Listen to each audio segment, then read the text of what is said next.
बिस्मिल्लाहिर्रहमानिर्रहीम, अस्सलाम वालेकुम। आप देख रहे हैं स्पोर्ट्स लीग पीएसएल स्पेशल और मैं हूं हमजा शफीक। तो जनाब, पाकिस्तान सुपर लीग सीजन 10 का 16वां मैच कल रात खेला गया कदाफी स्टेडियम लाहौर में, और लाहौर कलंदर्स वर्सेस मुल्तान सुल्तान। और इन दोनों टीम्स के लिए ये मैच जीतना बड़ा ज़रूरी था अगर उन्होंने प्ले ऑफ के लिए क्वालिफाई करना है, पॉइंट्स टेबल पर जगह बनानी है। और इसमें कामयाब रहा लाहौर कलंदर। शाहीन शाह अफरीदी ने पहले टॉस जीतकर फील्डिंग का फैसला किया, जो कि इंटायरली उनके हक में गया। ऑल्दो स्कोर इतना कम नहीं था, 185 फॉर 3 बॉलर्स को अच्छी खासी मार भी पड़ी, सिर्फ 3 खिलाड़ी उनके आउट हुए।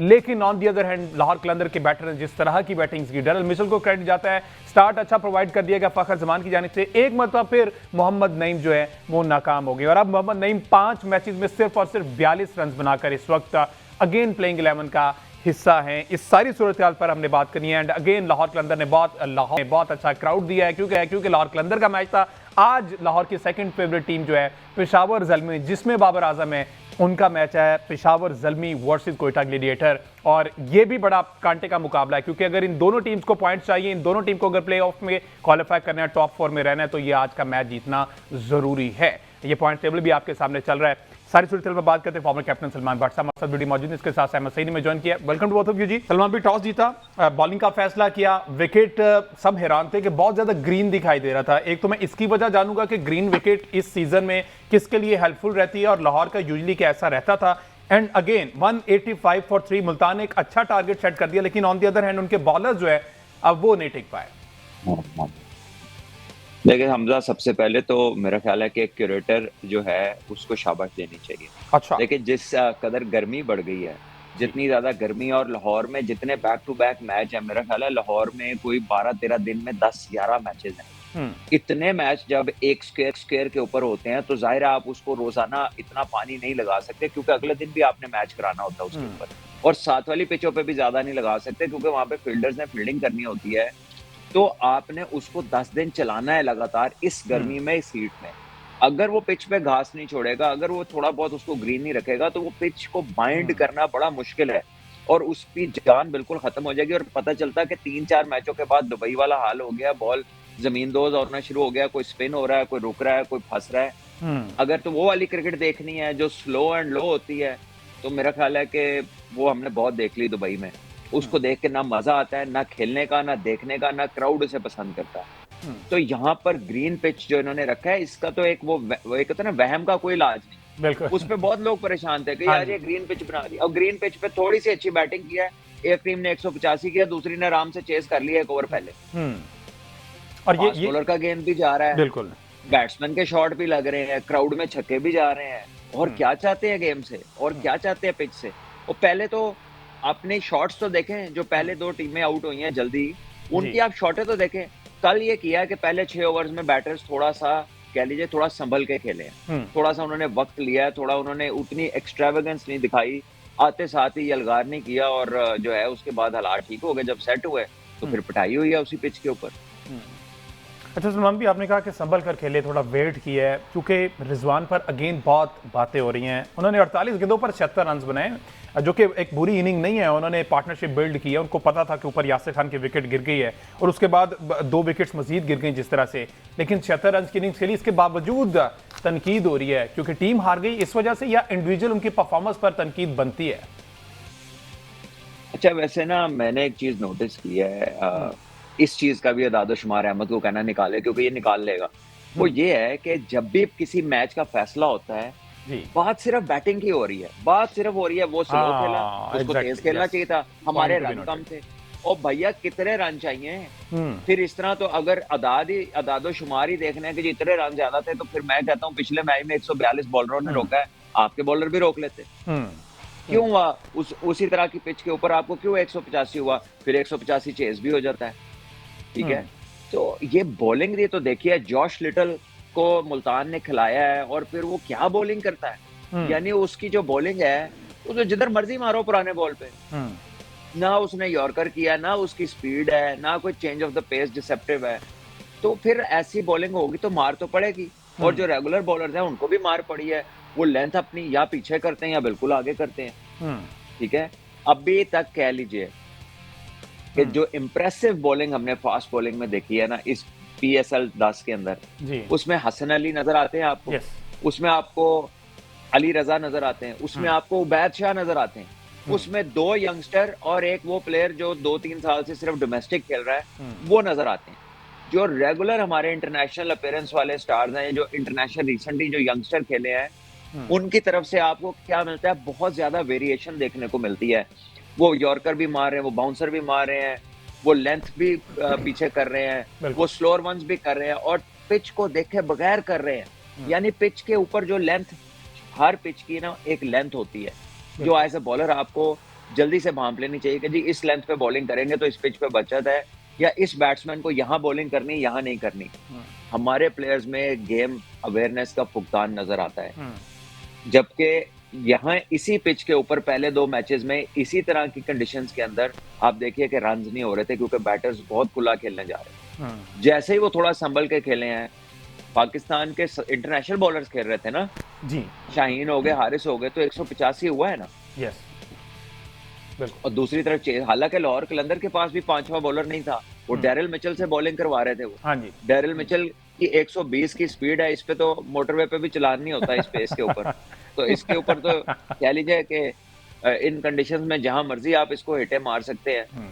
तो जो है पिच को, जैसी भी पिच है, पिच करने से बेहतर है कि एडजस्ट करें। अच्छा, पिच से सलमान भी स्टार्ट में ना शाहीन ने टॉस जीत कर कहा था 150-60 जो है ना यहाँ पर होगा, और रिजवान ने कहा कि मुझे भी यकीन था कि इतने की ही विकेट है, लेकिन फिर 185 हो गया। इसके साथ रिजवान ने यह भी कहा कि हमें डेथ ओवर्स में मसाइल का सामना करना पड़ता है, मिडिल ओवर्स में भी मुश्किलात हैं, और हमारे पास इस काम के लिए कोई भी अच्छा बॉलर नहीं है, और यही एक डिफरेंस है हमारी टीम में और बाकी जो 5 फ्रेंचाइजीज है। सुन लीजिए जी, लाहौर कलंदर को भी आखिरी 3 ओवरों में 49 हुआ है और आखिरी 5 ओवरों में लाहौर कलंदर ने 69 कंसीड किया है। और ये प्रॉब्लम सिर्फ इनको नहीं है, मुल्तान को नहीं है, ये प्रॉब्लम पाकिस्तान की टीम को भी है। उनसे भी टेल एंडर आउट नहीं होते और वहां भी हमें टेल एंडर बड़ा स्कोर करते हैं। और ये पिछले आप 1.5-2 साल में ये कहानी देख लीजिए। क्यों? क्योंकि आपके बॉलर पुराने बॉल के साथ अब यॉर्कर्स नहीं करते, उनकी कंट्रोल वो लाइन लेंथ में नजर नहीं आता, लेंथ बॉलिंग कर रहे हैं। आप सारे उठा के देख लीजिए, बिल्कुल जितना। और जहां तक एग्रीगेट की बात है, हमने कमेंट्री का जब स्टार्ट किया था तो हमने कहा था कि ये 170 वाली पिच है और इस पे 1 या 2 ओवर अच्छे लगे या एक बैट्समैन 15 ओवर से ज्यादा जो खेल गया तो ये 180 से ऊपर भी जा सकता है स्कोर। ये आप कमेंट्री के आगाज में जो पहला सेगमेंट होता है उसमें सुन लीजिएगा कि एक्सपर्ट्स की क्या राय थी। तो मैं हैरान हूं कि as cricketers, as players who are playing international cricket, वो पिचों को ये वही कदाफी की पिच है जो घास से भरी हुई थी और सीजन में कह रहे थे जी इन पे फैसले नहीं होते 4 डे के, यहाँ पे तो टीम ही नहीं आउट होती। तो अब अचानक वही शक्ल, वही रंग रूप, वही पिच जो है वो परेशानी का बाइस बहुत सारे मतलब लोगों के लिए बन रही है। यार ये T20 में कौन सी पिच बनाई हुई है। मेरा ख्याल है बहुत अच्छे पिच थे और क्रिकेट में थोड़ी बहुत वेरिएशन होनी चाहिए। हम बात करते हैं कि लड़कों को एडजस्ट नहीं करना आता, तो कैसा आएगा जब तक खेलेंगे नहीं डिफरेंट पिचेस के ऊपर। अच्छा सलमान भाई, ये टॉम करन का कल डेब्यू करवाया गया, उन्होंने जनाब 4 ओवर में 24 रन दिए, एक खिलाड़ी का आउट किया। इनके साथ हमारे प्रीमियम बॉलर ने हारिस रऊफ ने 4 ओवर 46 रन दिए और एक आउट किए। क्या वजह आपको नजर आती है? अगर कंपेयर किया जाए दोनों को तो आप समझते हैं हारिस को मुसलसल मार पड़ रही है, मुसलसल अपनी होम कंडीशंस में मार पड़ रही है, तो इसकी कोई वजह समझ आती है? देखिए, पेस की जो वेरिएशन है वो सिर्फ स्लोअर वन ही नहीं होती। आप सीम अप डिलीवरी में ही थोड़ी सी अपनी पेस लो करके आप बैक स्पिन ज्यादा पे आ जाएं तो बॉल थोड़ा ज्यादा स्विंग होने लगता है। आप थोड़ा सा उसको ज्यादा एयर में फ्लोट करने दें तो आपको मूवमेंट ऑफ द पिच मिलती है। हर बॉल हैवी बॉल नहीं होता, हर बॉल पे जोर नहीं लगाते। जो इंटेलिजेंट बॉलर्स होते हैं वो अपनी पेस को सिर्फ स्लोअर वन पे वेरी नहीं करते, वो वैसे भी वेरी कर लेते हैं पेस को। और ऑफ द सेम अगर ग्रीन पिच था जिसको देख के हर बंदा ग्रीन कर रहा था, तो सीम बॉलिंग करनी आनी चाहिए ना। बॉल थोड़ा कट तो हो, पढ़ने के बाद वो बाहर निकले, पढ़ने के बाद अंदर आए। और जो आपने सैम करन की बात की है, वो तो सॉरी टॉम करन की, तो ये हाँ, उन्होंने तो जब सीम वाली बॉल की तो उनका बॉल पिच पे थोड़ा बहुत स्विंग भी हुआ और जब उन्होंने back of the hand slower one किया तो बैट्समैन डिसीव हुए। तो हारिस जो है वो उनका भी स्लोअर वन बहुत अच्छा है, लेकिन हारिस कह लीजिए कि वो शायद हर बॉल पे जोर लगा रहे हैं। और मेरा ख्याल है कि थोड़ा सा उन्हें इस चीज को भी देखना है कि चाहे किसी भी तर्ज की आप क्रिकेट खेल रहे हो, अपने एक्सपीरियंस के साथ थोड़ी बहुत मूवमेंट जो है in the air of the pitch जो है वो उन्हें करनी आनी चाहिए। और इसी तरह अपनी वेरिएशंस को भी ऐड करें, क्योंकि उनकी एक ही वेरिएशन है जो वो ऑफ कटर करते हैं। उसके अलावा कोई ज़्यादा वो तब्दीली नहीं करते उसमें, और कल उन्होंने भी लेंथ बॉलिंग ही की है ज़्यादा, पुराने बॉल के साथ। और नए ये बॉल चीजें के साथ सारी तो चले लेंथ बॉलिंग अच्छी है, लेकिन पुराने बॉल के साथ अगर आप लेंथ बॉलिंग करेंगे, तो फिर वहाँ पे सेट प्लेयर खेल रहे हो तो फिर आपको प्रॉब्लम तो होगी। और ये जो दोनों खेल रहे थे ना कल आखिर में जब जी इनको मार पड़ी है, ये दोनों दराज कद नहीं है। ये दोनों की हाइट जो है ना वो ऐसी है कि ये लेंथ बड़ी जल्दी पिक करते हैं। अपने कद की वजह से ना लेंथ बहुत जल्दी पिक करते हैं। तो वहां पर आप इनको, और दोनों की जो है रिजवान की क्रॉस शॉट अच्छी है, आपको पता है वो टांग की तरफ लेंथ को खींचते हैं। तो रिजवान को आपने लेंथ बॉलिंग ही की है, या कट खाया, या उससे वो कह रहे हैं कि वेस्ट आए पे बॉल किया है, तो फिर आप उसकी स्ट्रेंथ पे बॉलिंग कर रहे हैं, तो फिर कसूर किसका? अरे ये अहमद सईद साहब जितनी भी साहब ने बात है कि हारिस को लेके, अगेन बात यही है, बीइंग क्रिकेट फैन मुझे पता है कि जितनी ज़्यादा डोमेस्टिक खेलेंगे उतनी ज़्यादा वेरिएशन उनके पास आएगी, उतना कंट्रोल उनके पास आएगा, मसल मेमोरी बढ़ेगी। जी बिल्कुल ठीक है। मतलब इसमें हम जो बॉलिंग की बात कर रहे हैं उसमें जो हमें कमी देखने में नजर आई है वो यकीनन पिच के बारे में बात करना यहाँ पे अब क्योंकि फैशन का हिस्सा बन गया। जिस तरह 3-4 जो है वो जुमले हैं जो आके कप्तान बोलते हैं मैच हारने के बाद, उनमें अब एक जुमला ये भी ऐड हो रहा है कि पिच जो है वो मतलब अपनी मर्जी के मुताबिक उसमें से कोई जुमला निकाल देते हैं और फिर उसको सपोर्ट करने के लिए 4-5 जो है वो स्टैट आ जाते हैं। तो स्टैट्स तो ये कहते हैं कि यहाँ पर ये जो कल का टोटल था ये बहुत अच्छा टोटल था जो यहाँ पे डिफेंड होना चाहिए था। अभी 2 दिन पहले मतलब परसों के मैच में मेरा ख्याल है 142 रन किए कोयटा ग्लैडिएटर्स ने, और वो डिफेंड कर लिया एक ऐसे मैच में जहां पर they were down and out. 72 ball पर 68 रन चाहिए थे कराची किंग्स को, और वो डिफेंड कर लिए कोयटा ग्लैडिएटर्स ने। तो पिच जैसा भी है आपका स्किल सेट मुकम्मल होगा, आपकी मैच प्लानिंग अच्छी होगी, आपको गेम अवेयरनेस आपकी अच्छी होगी, तो आप वहां पर अच्छा खेलेंगे। तो ऐसा नहीं करना चाहिए मेरा ख्याल है। मोहम्मद रिजवान ने भी अभी कल आप मैच के अब 6 मैच गुजरने के बाद आपको एहसास हो रहा है कि हमारी बॉलिंग के पास जो है वो तजर्बा नहीं है हमारी। तो जब ये पिक्स हो रही थी, जब आप बना रहे थे टीम, उस वक्त आप पाते। और रिजवान को तो इस तरह की बात इसलिए भी नहीं करनी चाहिए मेरा ख्याल है क्योंकि वो 4 साल से टीम में कप्तान है, वो नए कप्तान नहीं है। तो ये टीम का कॉम्बिनेशन बनाना, अगर नए लड़के ले भी आए थे तो उनसे मैक्सिमम आउटपुट रिजवान ने ही लेनी है बतौर कप्तान। तो मेरा ख्याल है कि यहाँ पर इस बात को तस्लीम करना चाहिए कि फेलियर रहा है मुल्तान। बिल्कुल ठीक है जी, एक ब्रेक लेते हैं जी। ब्रेक के बाद वापस तो जरा हम बात करेंगे लाहौर की बैटिंग की, क्योंकि कल हमने देखा है कि फखर जमान 28 और मोहम्मद नईम एक मरतबा फिर नाकाम हुए। आखिर कब तक उन पर रिलाय करते हैं लाहौर के अंदर की टीम, इस पर बात कर स्टे विद अस।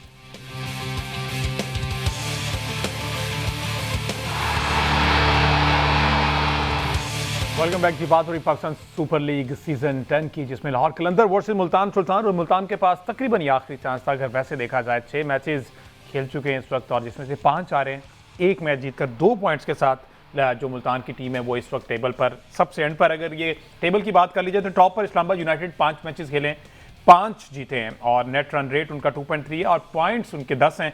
लाहौर कलंदर दूसरे नंबर पर है, 6 मैचेस 3 जीता 3 हारा, 6 पॉइंट्स के साथ दूसरे। कराची किंग्स भी 6 खेला, 3 जीता 3 हारा, लेकिन नेट रन रेट -0.2 है, जिसकी वजह से वो तीसरे नंबर पर है।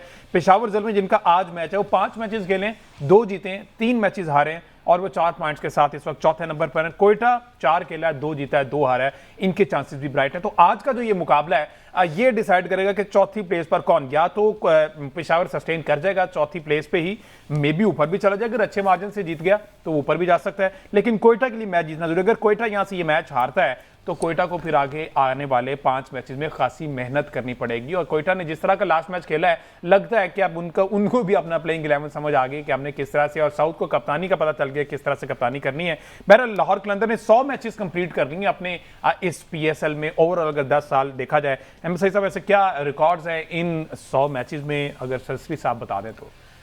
जी, लाहौर कलंदर्स की टीम जो है उन्होंने कल अपना 100th मैच खेला है PSL में, जिनमें से अब तक वो 43 मैचेस में कामयाबी हासिल की है। 54 मैचेस में उन्हें शिकस्त का सामना करना पड़ा है। तकरीबन 44% मैचेस जो है वो उनकी विनिंग परसेंटेज है। लाहौर कलंदर्स वाहिद फ्रेंचाइज है जिन्होंने 2 कंसेक्यूटिव टाइटल जीते हैं। इन टाइटल को डिफेंड करने वाली अब तक की वो वाहिद टीम है।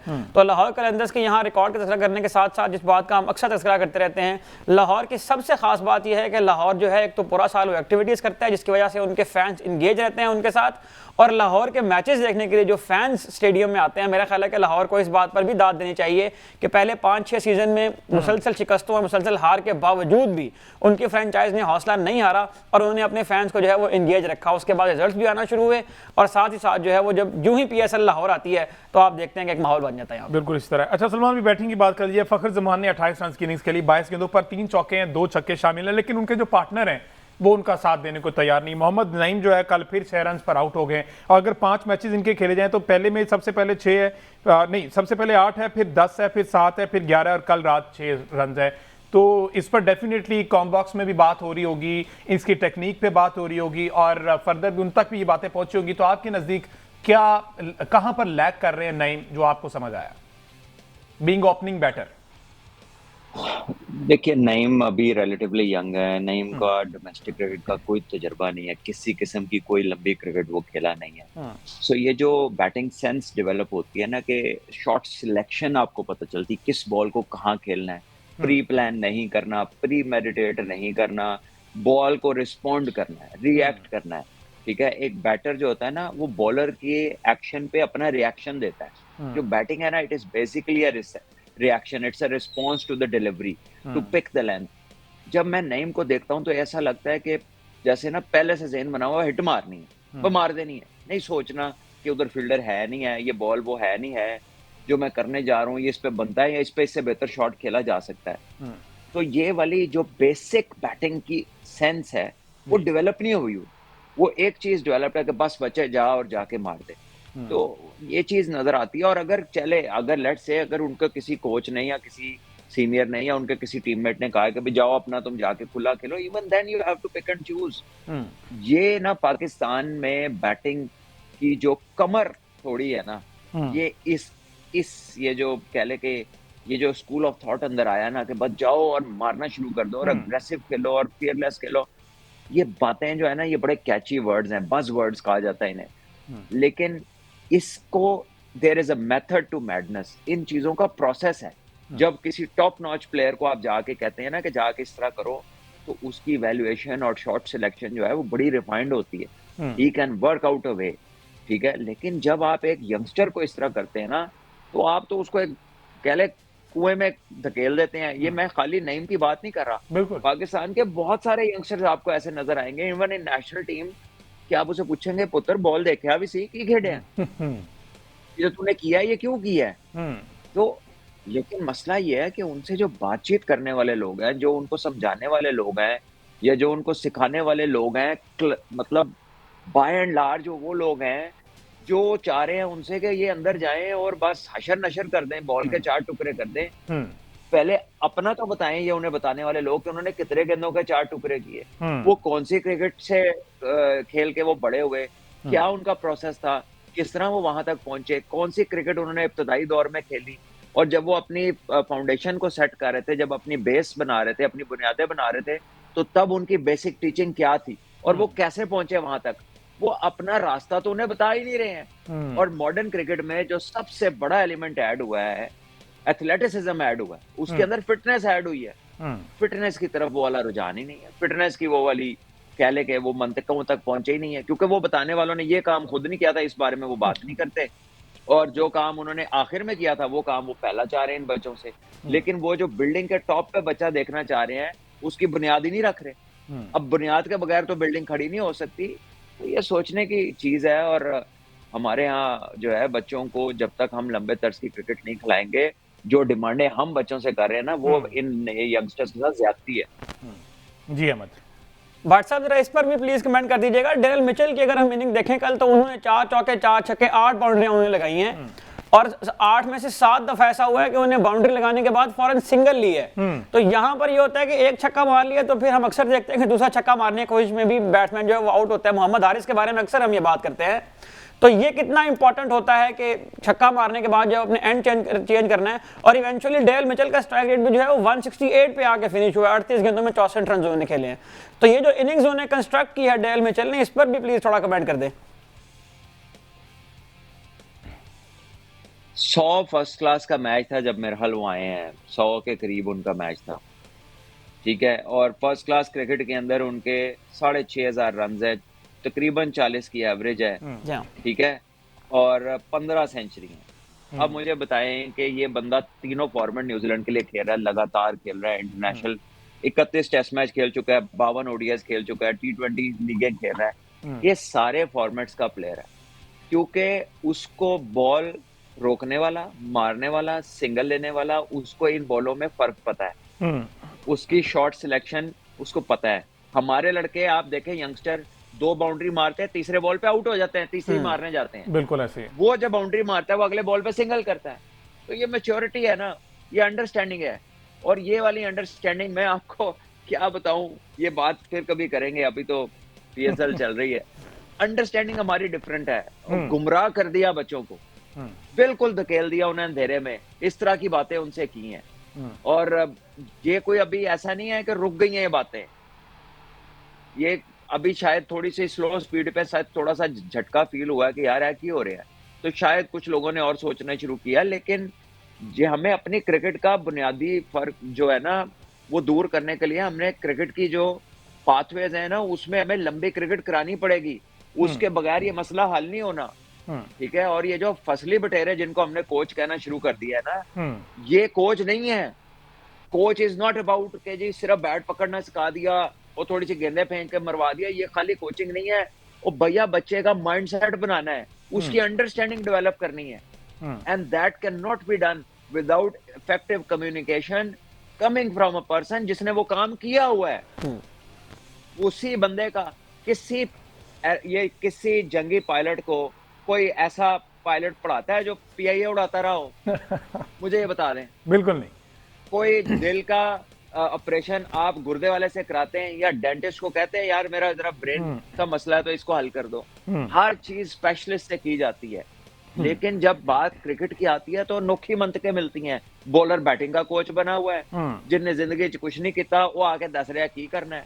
ठीक है, हर बंदा अपनी जगह से हिला हुआ है, हर बंदा वो सिखाने की कोशिश कर रहा है जो उसका अपना कह ले कि जो उसने अपने काम नहीं किए हुए, और जब किए भी हुए तो उस लेवल तक नहीं किए हुए। ठीक है, आप गाइड कर सकते हैं, लेकिन इफेक्टिव कम्युनिकेशन जो है, ठीक है, जो कि माइंड को सेट करती है, माइंड को स्ट्रॉन्ग करती है और आपके विजन को एनहांस करती है, वो चीजें नहीं आती वहां से जहां से हम लेने की कोशिश कर। अच्छा, ये साथ थोड़ी सी अब उसकी बॉलिंग की भी बात की जाए, क्योंकि अभी 19वें ओवर में कंप्लीट हो गया। सलमा भी, हसनैन ने डोमेस्टिक में बड़ी अच्छी बॉलिंग की है, नेशनल कप में बड़ी अच्छी बॉलिंग की है, एक उन्होंने हाइप बनाए रखी है। उन्होंने बताया कि जनाब मैं मेहनत करके एक पूरे उसमें से गुजर कर अब आ रहा हूँ। लेकिन इस सीज़न में हसनैन जो उस तरह की अपनी धाक नहीं बिठा पाए, कंडीशंस वही थी, ग्राउंड्स वही थे, फ़र्क क्या आया है? देखिए, हसनैन में भी फ़र्क वही है कि लंबी क्रिकेट वो खेलते नहीं है, और वो भी एक आध मैच अच्छी बॉलिंग करते हैं, एक आध मैच उनका रिदम नहीं आता। कभी उनका रनअप में आप देखें उसमें गैलपिंग नजर आती है, उसकी जो रिदमिक स्टेपिंग है वो नहीं नजर आती। आपको आकिफ की स्टेपिंग में रिदम नहीं नजर आता। आकिफ भी आखिरी जब 4-5 वो कदम लेता तो लगता है लॉन्ग जंप के लिए तैयार हो रहा है वो। Imagine spending years in the presence of national coaches, and then this is what comes out कि आपके रनअप की स्टेपिंग ही आगे जाके जो है वो गैलपिंग बन जाती है, और आपकी गैदर पोजीशन में वो जो जंप लेता है वो बिल्कुल लॉन्ग जंप वाली है। और जब तक वो खुद बहुत तगड़ा नहीं होगा, he will not give his maximum output। उसकी जो मैक्सिमम गैदर पोजीशन पे पावर गैदर होनी चाहिए वो नहीं होती, वो पहले गैलप करने शुरू कर देता है। तो ना जाने किसने काम किया, कब से वो बच्चा उधर है, सालों से वो है सिस्टम के अंदर, कितनी वो डोमेस्टिक टीमों के साथ रहा है। बिल्कुल, हर जगह सो कॉल्ड क्वालिफाइड लोग लगे हुए हैं, तो ठीक क्यों नहीं होती चीजें?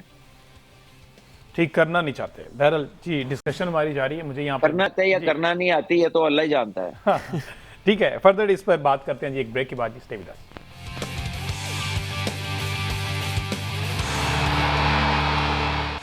वेलकम बैक जी। बात हो रही पाकिस्तान सुपर लीग सीजन 10 के हवाले से, और जिसमें आज मैच है कोयटा ग्लेडिएटर्स वर्सेस पेशावर ज़ल्मी। और अगर इससे पहले मैच की बात की जाए तो कोयटा ने पेशावर को 80 रन से शिकस्त दी थी, और शिकस्त का बदला चुकाने के लिए पेशावर आज तैयार है। लाहौर का कदाफी स्टेडियम है। अहमद सईद साहब, नाहिद राना साहब ने भी ज्वाइन कर लिया है। बॉलिंग तगड़ी होने जा रही है पेशावर की, थोड़ा बहुत जो वहाँ पर मार्जिन बचता था अब वो कंप्लीट होने जा रहा है, वो खलापुर होने वाला है। लेकिन कोयटा ने लास्ट मैच बड़ा अच्छा खेला है, लो टोटल था, उसको डिफेंड किया है, साउथ की कप्तानी पर बड़ी बातें हुई हैं, क्या कहेंगे?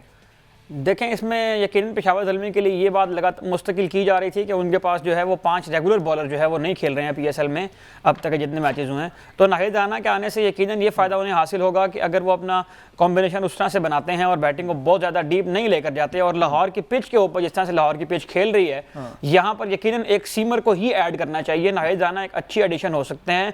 क्वेटा ग्लैडिएटर्स की जीत का तज़किरा आपने किया, यहाँ पर सऊद शकील ने यकीनन बहुत शानदार कप्तानी की, जिस तरह से उन्हें अटैकिंग फील्ड सेट की और जिस तरह से उन्हें अपनी टीम को मैच में वापस ले आए, तो ये एक अच्छा मैच होगा। नाहिद राना भी एक अच्छी एडिशन होंगे पेशावर ज़ल्मी के स्क्वाड में। अच्छा सलमान भाई, नाहिद राना की चूंकि बात हो रही, तो पेशावर पे थोड़ी सी बात की जा रही थी कि बॉलिंग में लैग कर रहे हैं, बॉलिंग के पास उतनी डेप्थ नहीं है इनके पास, तो आप नाहिद राना के आने से कंपैरेटिवली कुछ बेहतर परफॉर्मेंस हो सकती है बॉलिंग डिपार्टमेंट की। देखिए, हमजा नाहिद राना एक out and out fast bowler है और हमने उन्हें टेस्ट क्रिकेट में देखा कि वो काफी अच्छे कंट्रोल के साथ तेज बॉलिंग करते हैं और कंसिस्टेंट तेज बॉलिंग करते हैं। तो ऑब्वियसली देखिए, पेशावर ज़ल्मी की बॉलिंग में ऐसा तो कोई एलिमेंट पहले है नहीं।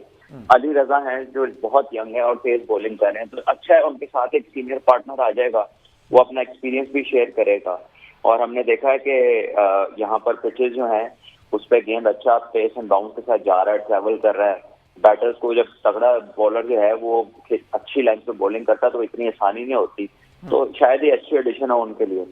अच्छा, दोनों टीम्स में सलमान भी ऑन पेपर और अभी तक जितने मैचेस हो चुके हैं, क्या समझते हैं ये जो आज का क्लैश है? क्वेटा ने लास्ट मैच 80 रन से हराया हुआ पेशावर को, और उसके बाद पेशावर ने भी बाउंस बैक किया, उन्होंने भी मैचेस जीते हैं, तो कौन सी टीम तगड़ी लगती है लाहौर की कंडीशंस में? देखिए, लाहौर की जहाँ तक कंडीशंस की बात है, ये अच्छी कंडीशन है। ये कोई ऐसी कंडीशन नहीं है कि जिसके अंदर आप कहते यार इस टीम को बड़ा एडवांटेज है। इस पे अगर आप खुद गलत खेलेंगे तो वो एक अलग चीज है, लेकिन ये कंडीशन किसी को नहीं रोक रही अच्छा खेलने से। क्वेटा का हमने ये देखा था कि वो बड़े रन तभी करते हैं जब फिन एलन जो है ना वो बड़े रन करे। रायली रोसू अभी तक इस सीजन में कुछ इतना बड़ा कर नहीं सके। साइम कह रहा हूँ, साउथ शकील जो है वो पहले मैच के बाद से अभी तक उन्होंने कोई खातिर खा बारी नहीं ली। तो मेरा ख्याल है कि इनकी बैटिंग को अब स्टेप अप करना है, फिन एलन को चलना है, क्योंकि वो तेज खेलने वाले प्लेयर हैं, वो क्वेटा को एडवांटेज दे सकते हैं। बाकी जो बॉलिंग है क्वेटा की, उसमें अगर आप देखें खुरम शहजाद एक टेस्ट बॉलर है, वो आए हैं, उन्होंने अच्छी बॉलिंग की। आमिर एक्सपीरियंस बॉलर है साथ, लेकिन उसके अलावा बाय एंड लार्ज वो ज्यादा डिपेंडेंट है स्पिनर्स पे, और यहाँ पे स्पिनर्स उतने इफेक्टिव नहीं है। मिस्ट्री स्पिनर ने आउट तो किए हैं, लेकिन कोई ऐसा नहीं है कि इस पे कोई अनबिलीवेबल स्पिन हो रहा है या स्पिनर आके जो है ना वो बड़ा परेशान बने, ऐसा कुछ नहीं है। तो मेरा ख्याल है कि चाहे पहला मैच क्वेटा ग्लैडिएटर जीती है, लेकिन वो वही था जिसमें फिन एलन ने बहुत अच्छी और कमाल इनिंग खेली थी, और अगर वो नहीं खेलते तो फिर क्वेटा के लिए मसले हो सकते हैं। क्वेटा के लिए मसले हो सकते हैं सही साहब। और ये वो वाला मैच है जिसमें साइम अयूब ने 50 रन स्कोर की, तो उसके बाद से साइम अयूब 2-4, 2-6 इस पे गिरे हैं। साइम पर भी एक 50 जो है वो आई ड्यू है। लेकिन जाहिर है कि लाहौर में अगर मैच हो रहा हो तो फिर लाहौर का क्राउड बाबर आजम को देखने के लिए आएगा, और ये पहले भी लाहौर के क्राउड ने साबित किया है। बहरहाल लेट्स सी इसमें क्या बात है। वैसे word locking for Quetta Gladiators, Babar का 50 और क्वेटा की जीत। ये चीज चल रही है। सलमान भी क्या लगता है आज का मार्का किसके नाम होने वाला है? यार मार्का मुझे लगता है कि ज़ल्मी जो है ना वो मोमेंटम पकड़ रही है टीम, और आई गो विद ज़ल्मी। और क्योंकि ये मैच जीतना दोनों टीम्स के लिए बड़ा जरूरी है, अगर टेबल पे रहना है, टॉप 4 में रहना है। क्वेटा अगर हारती है तो खासी मुश्किलात हैं, पेशावर के लिए भी मुश्किलात हैं।